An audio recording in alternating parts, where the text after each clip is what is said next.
Mas kampante na matud pa sa karon ang estudyanteng si Irish Mangudlay ug ginikanan niini. Sa karon, mas luwas matud pa bisan mo adtog pampublikong lugar. Itandi kaniadto nga mahadlok siya. Hadlok magawas. Mas nalesen ang crime sa dyan sa wala na kay kanang nabalitaan na crime. Bisan pa man ang mga residente, uyon usab nga hapsay ang Jansan sa karon tungod na obserba matud pa nila nga aktibo usab ang kapulisan. Tagamtampod ta ini nga peace nga atong masinati karon, so wala man tay ang gikahadlokan karong mga panahon kay tungod ang presensya sa pulis naaman sa kanunay. May na siya.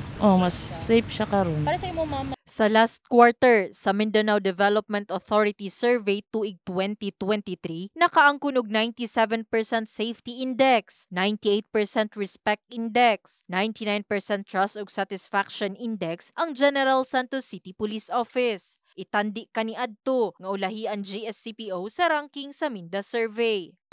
Limited lang atong pondo, atong budget, pero kita mana ninyo daghang pulis sa kalsada makita saka po ang atong crime solution efficiency, atong crime rate may baba. Then ang atong drug nga accomplishment tag million na. Ang atong wanted person for the past 5 months ingabot na og 194. Meaning daghan kayong natagag hustisya for a long period.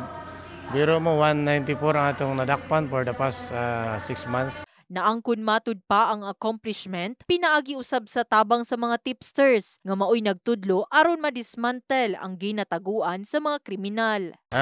With that, dili gud makuha nato ang trust rating 99% compared to 82% last year. Kung wala pay support sa inyo mga stakeholders o mga media practitioners nga naga-support sa General Santos City Police Office. Kahibaluan nga bag-uhay lang dakpan usab sa otoridad ang 11 ka tuig nang ginapangitang leader sa Salas Criminal Group nga si alias Estong asa lambigit sa pagpamatay, kawat ug illegal nga droga sa Jansan ug Region 10. Tungod niini, gipasidunggan ang labaw sa GSCPO nga si Police Colonel Nicomedes Olivar Jr. tungod sa naangkong achievement luyo sa kakulangon sa ilahang panginahanglanon sa buhatan. In the heart of changing lives. Kini si Brigada Liza Labajo sa Brigada News Jansan, Brigada News.